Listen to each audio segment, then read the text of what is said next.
Aleluia. Glória ao Pai, glória ao Filho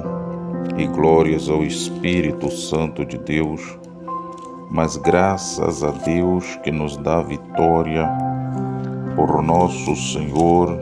Yeshua HaMashiach, o nosso Salvador. Abra as vossas Bíblias, Antigo Testamento, livro poético de Salmos, no seu capítulo 9 e verso 16. O Senhor é conhecido pelo juízo que fez. Enlaçado foi o ímpio nas obras de suas mãos. Os ímpios serão lançados no inferno,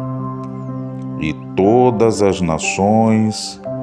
que se esquecem de Deus, porque o necessitado não será esquecido para sempre, nem a expectação dos pobres perecerá perpetuamente. Levanta-te, Senhor, não prevaleça o homem. Sejam julgados os gentios diante da tua face. Põe-os em medo, Senhor, para que saibam as nações que são formadas por meros homens. Glorioso e eterno Deus,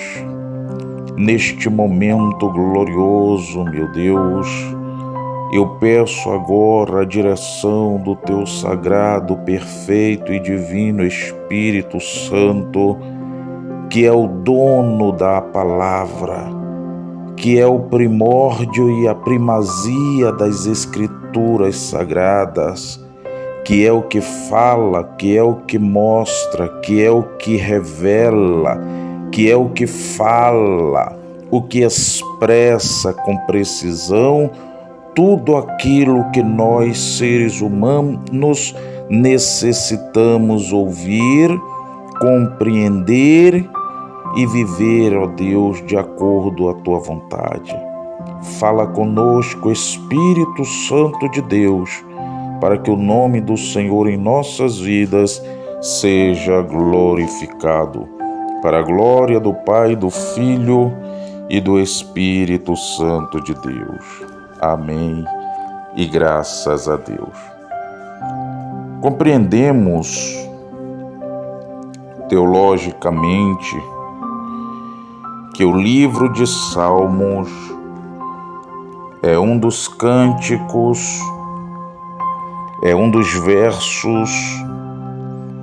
mais gloriosos das Escrituras Sagradas, pois através dos salmos podemos compreender as suas autorias, as suas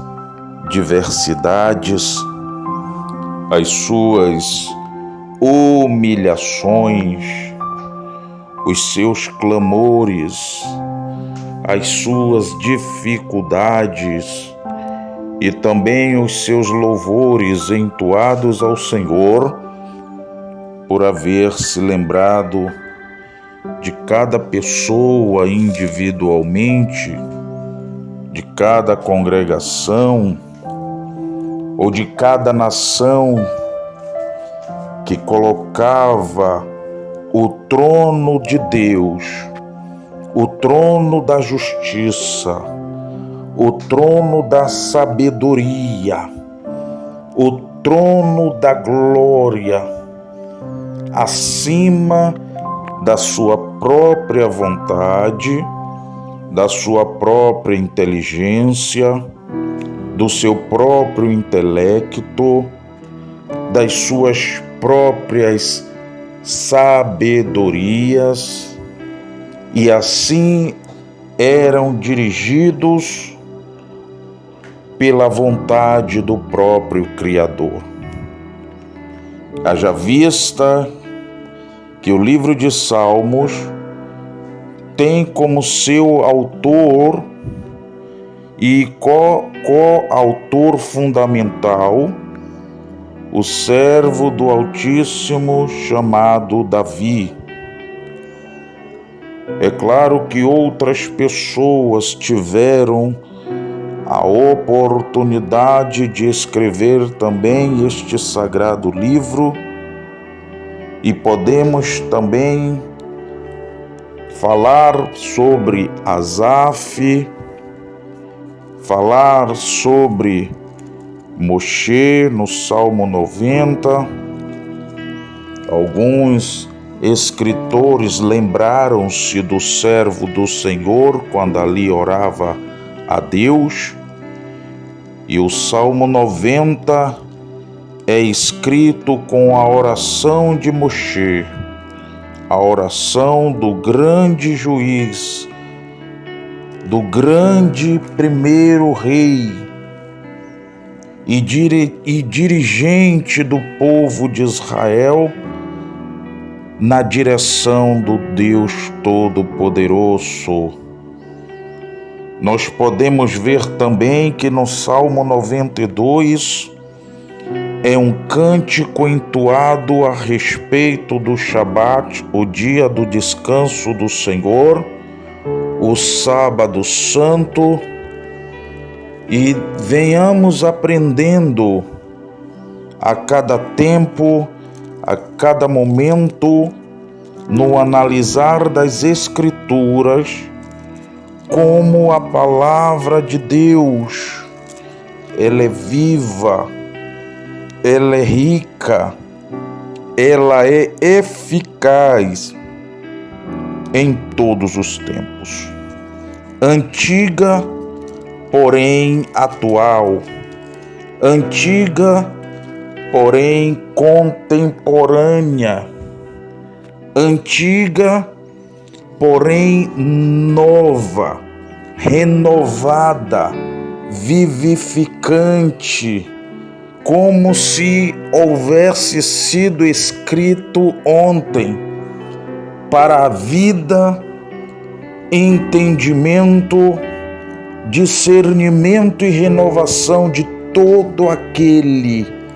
que procura, que busca, que bate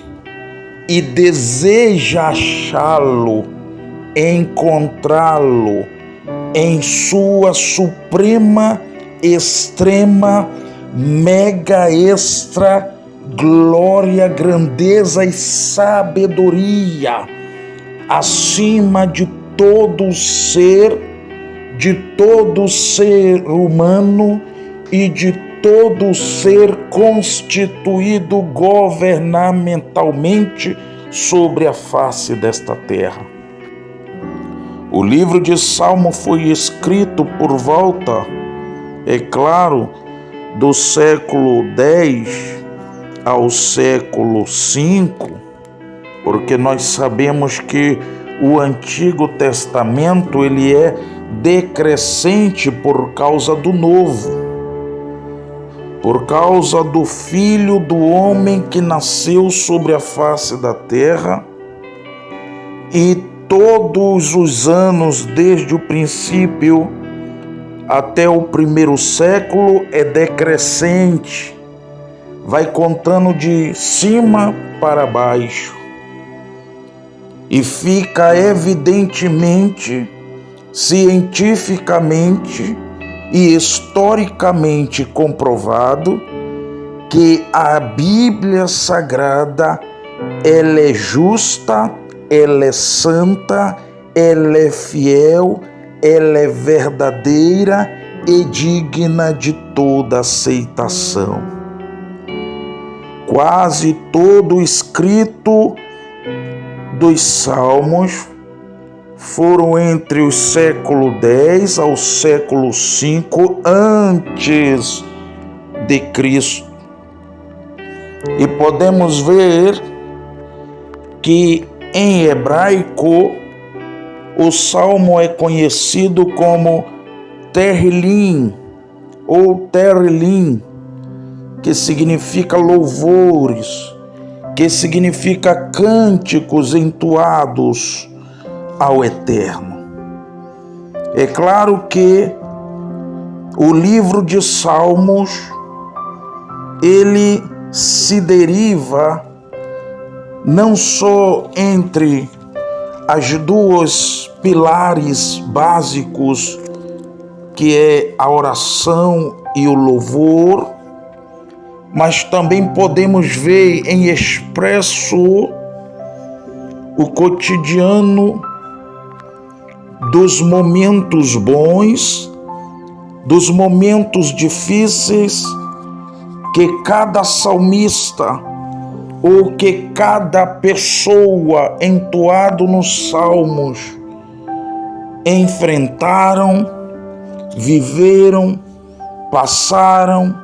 sofreram, foram perseguidos, foram muitos quase mortos, foram difamados, caíram em pecados, se humilharam, foram erguidos, alcançaram misericórdia do Senhor, e todo o salmo é uma grande lição de vida, uma grande lição, um grande ensinamento, e que é expresso de forma categórica, é expresso de forma literal, e também tem as suas formas introdutivas de expressar de forma a situação de cada pessoa nos dias antigos, nos dias passados, mas também nos dias presentes, nos dias atuais. O Salmo, ele é entoado em 150 versos, divididos entre orações, louvores, humilhações, pedidos de misericórdia e assim sucessivamente. Saindo um pouco da introdução e entrando na parte de responsabilidade, podemos trazer esta palavra haja lida de uma forma coerente, de uma forma saudável, mas também de uma forma preocupante, porque à luz da Bíblia Sagrada podemos perceber que a apostasia, o ceticismo, a dúvidas e a incredulidade e a degradação e degeneração dos povos em seus pecados não se deram somente no século XX, no século XXI, mas à luz das Escrituras Sagradas podemos ver e observar e aprendermos que os povos antigos, os povos de outrora, historicamente falando, também ficaram marcados pela história bíblica, pela história mundial, mas também pelo memorial espiritual daquele que não muda, daquele que não erra, daquele que não mente, daquele que não engana nem se engana e que tem por sua vez anotado todas as obras dos seres humanos sobre a face da terra, porque está escrito que o seu trono subsiste de justiça e juízo. Justiça para os que são justificados e permanecem em justiça, obrando e frutificando o que é justo, reto, santo, fiel e verdadeiro. Porém, justiça para aqueles que vivem justificados pela fé, debaixo da sagrada, viva, poderosa e eficaz palavra do seu Criador. Juízo a todos os que obram, que pensam, que vivem, que praticam a injustiça, haja vista que o juízo de Deus não pode deixar de ser exercido sobre aqueles em quem operam o espírito da desobediência à sua palavra, aos seus mandamentos, aos seus estatutos e à sua sagrada e sã doutrina. Porque está escrito que a palavra de Deus é saúde para o meu corpo. Haja vista que, se a palavra de Deus é saúde para o meu corpo, então quando eu estou lendo, meditando e analisando a palavra de Deus, eu estou não só me alimentando, me revestindo, me fortalecendo espiritualmente, mas também tendo entendimento e saúde a uma vida espiritual sã, reta e irrepreensível aos olhos daquele com que todos os seres humanos sobre a face da terra hão de tratar e de comparecer ante o tribunal do teu santo, precioso, perfeito juiz, chamado Filho de Deus, Cristo. Então, quando ele diz que o seu trono é composto de juízo e de justiça, ou de justiça e de juízo, é porque existe uma divisão, uma separação entre os que obedecem e os que não obedecem, entre os que respeitam e os que não respeitam, entre os que se submetem e os que não se submetem, entre os que temem e os que não temem e vivem na prática da desobediência e transgressão das santas e sagradas escrituras, colocada nas mãos de todo ser humano, não só de forma escrita, mas de forma oral, para que todo ser humano sobre a face da terra que ouvisse ou lesse as suas escrituras sagradas temessem, se convertessem, se arrependessem e abandonassem a sua pecaminosidade, a sua vaidade, os seus muitos pecados, a sua maneira mundana, errônea, injusta, maléfica, maligna e diabólica de viver. Por isso, então, o justo juízo de Deus é justiça aplicada sobre os filhos da desobediência. Porque está escrito: Senhor meu Deus, se eu fiz isto,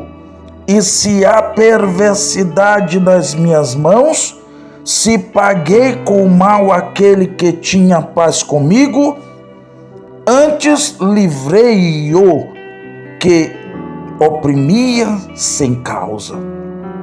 Persiga o inimigo a minha alma e alcance-a. Era o salmista dizendo no Salmo 7, a partir do verso 3, que se ele fosse culpado das coisas ou do erro ou da injustiça, que o inimigo o alcançasse, que o inimigo o perseguisse e que o inimigo o oprimisse e o destruísse. Mas outrora nós podemos ver que a justiça do salmista Davi estava apegada, estribada,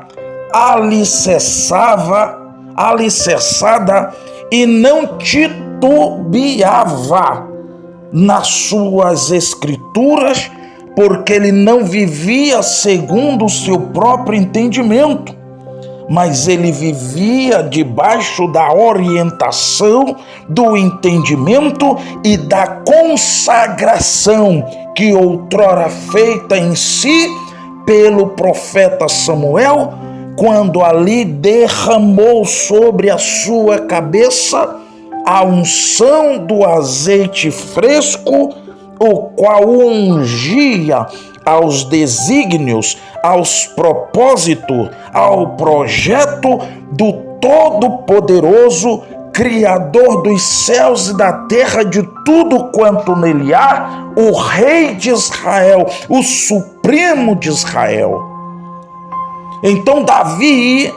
estava dizendo para a justiça, em outras palavras: se eu sou digno do juízo do Senhor,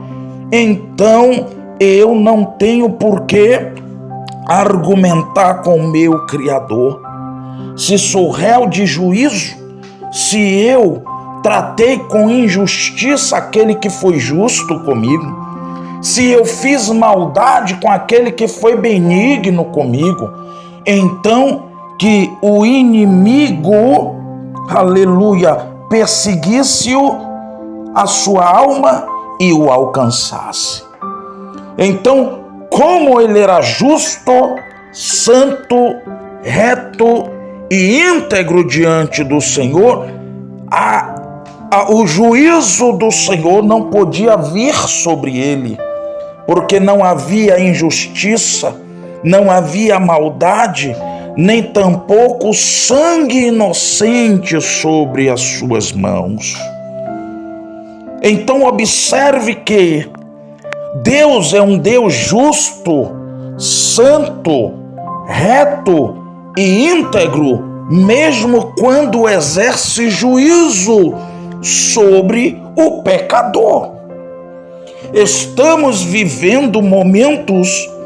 tão difíceis sobre a face da terra, estamos vivendo momentos tão indignantes sobre a face da terra, que as pessoas estão bajulando o pecador, bajulando o transgressor, bajulando e afagando o transgressor, o ímpio, o pecador, o réu de juízo. As pessoas estão abraçando, defendendo e apoiando, mas condenando, rejeitando, menosprezando, desprezando, criticando e muitas vezes desvalorizando as Escrituras, a palavra, a Bíblia Sagrada, que é um instrumento dado por Deus para a boa conduta do ser humano sobre a face da terra, trazendo através da tal esperança para a verdadeira vida que não começa, aleluia, quando você nasce sobre a face da terra, e sim quando você sai de sobre a face da terra. Porque todo ser humano é peregrino, é passageiro, é viajante sobre a face da terra, não importa a sua cidade, o seu estado ou seu país. Todos os seres humanos sobre a face da terra, inclusive os seres criados por Deus, animais, têm um tempo, têm um limite, e não importa quem seja ou quem foi, nasce, cresce, reproduz, envelhece e morre. Então existe um tempo, existe um limite, existe uma validade para todos os seres humanos sobre a face da terra. Porém, a palavra, desde o livro de Gênesis, que é o livro dos começos, que é o livro do início,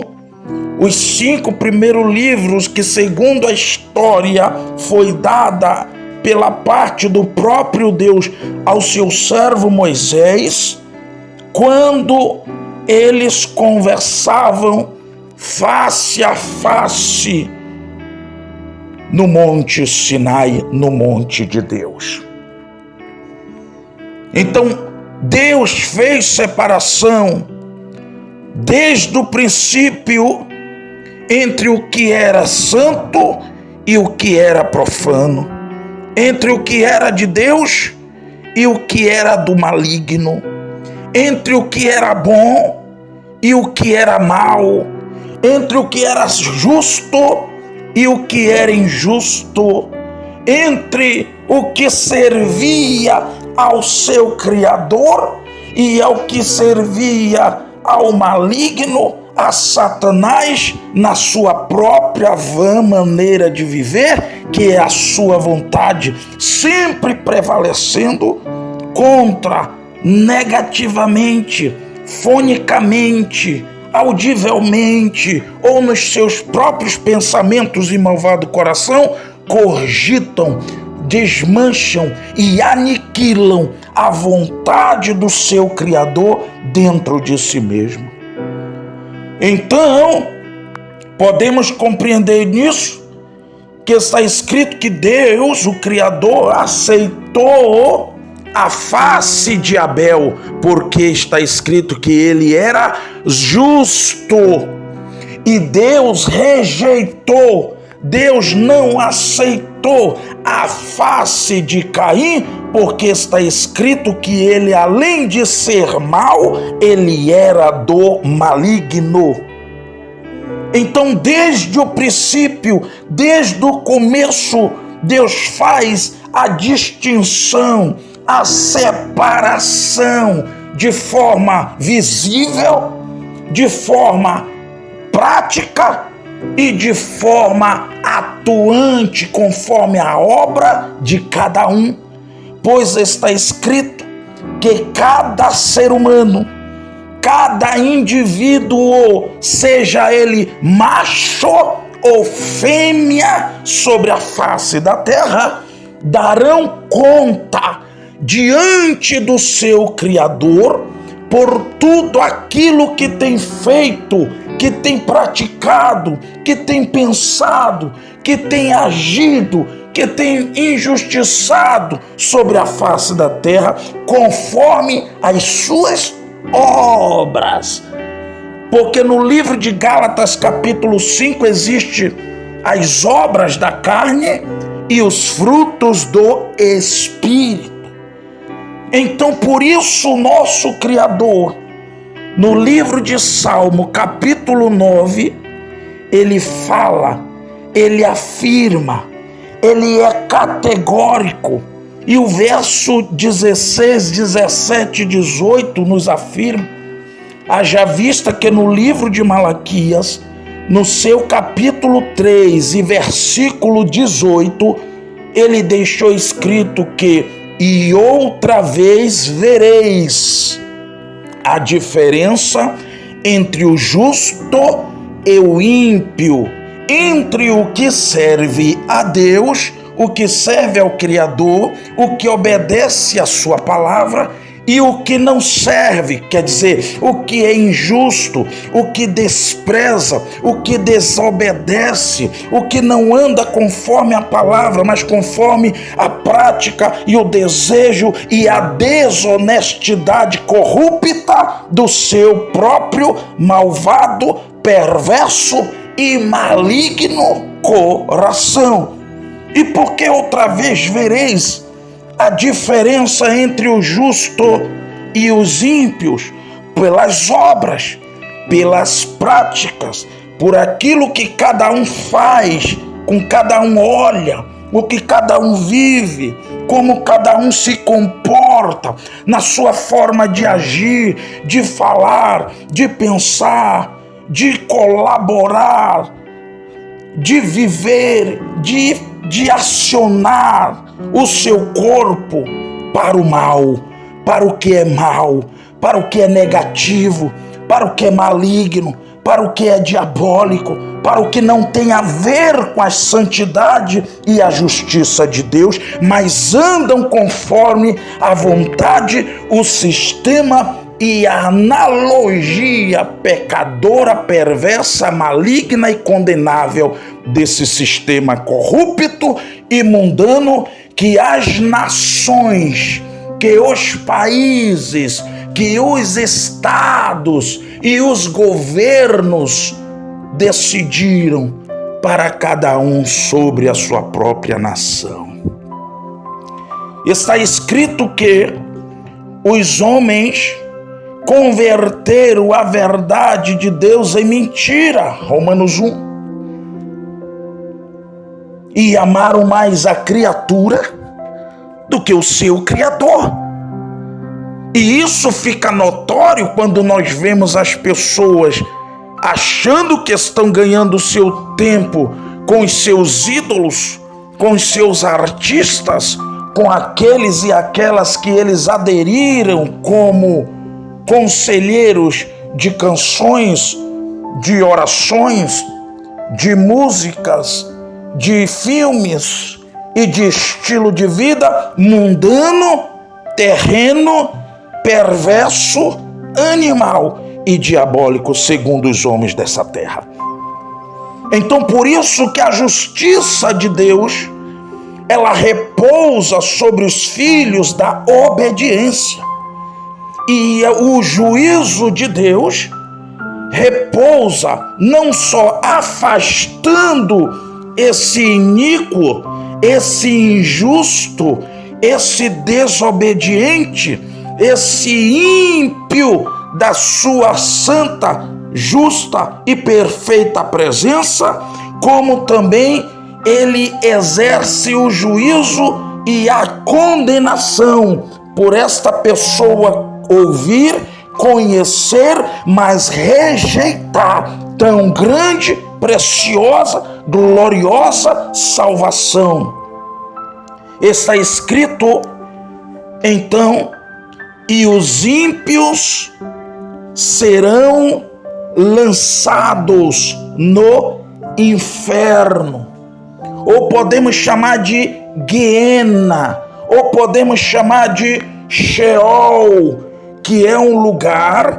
conhecido como o mundo dos mortos, o lugar de castigo para aqueles e aquelas que dantes não se arrependeram dos seus pecados, contaminações e prostituições, fornicações, idolatrias, dos seus roubos, das suas feitiçarias, dos seus homicídios, do seu suicídio, das suas mentiras. Não só amaram como praticaram e viveram na mentira e no engano, como se houvera ou como se fora a verdade escolhida por si e não por Deus, para viver conforme os desejos e a vontade do seu próprio coração.